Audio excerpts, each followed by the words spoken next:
Well, I do keep highlighting, and I do think it is very telling actually, how those who initially mocked and laughed at GB News have now actually started attacking it, which is unsurprising given the channel is clearly growing, clearly building on some pretty solid ratings, beating the likes of the BBC and Sky at times.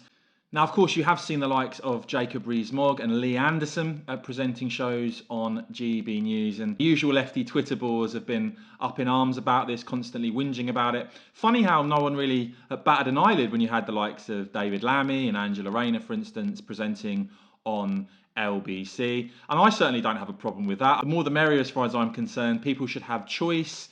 Now, what we have seen recently is Ofcom actually open 4 new due impartiality investigations into GB News. Now, one of them relates to Esther McVey and Philip Davies, 2 Conservative MPs presenting a show. And Ofcom say their investigation will determine whether the programme broke Rule 5.3 of the Broadcasting Code that prevents politicians from acting as a newsreader, interviewer, or reporter in any news programme unless exceptionally it is editorially justified.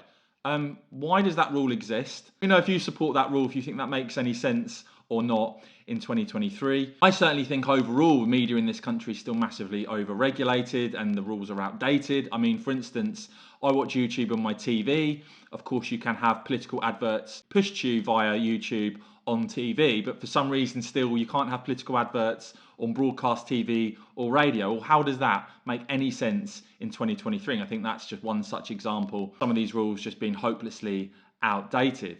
But GB News have pushed back on this. They've released a poll that shows actually what the public think about this. So it's conducted by JL Partners, asking the public whether politicians should be allowed to present opinion and interview programmes. You see there 41% saying they support politicians presenting opinion and interview programmes on news channels without caveats versus 36% of the public who disagree with that.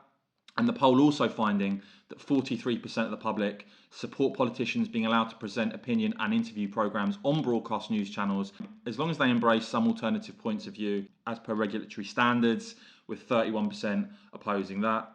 So clearly the public don't have a massive problem with politicians presenting shows. But let me know if you agree with that or not. Are you opposed to MPs presenting news programmes? Do you think there should be big restrictions on what they can and can't do or not? Do you think it's time for a shake-up of the rules? And what's your overall outlook at the moment when it comes to GB News, BBC News, Sky News? What are you watching, guys? Let me know your thoughts in the comments below. I will, of course, keep bringing you all the latest, so please do whack this video a quick thumbs up. And, of course, as ever, cheers for watching.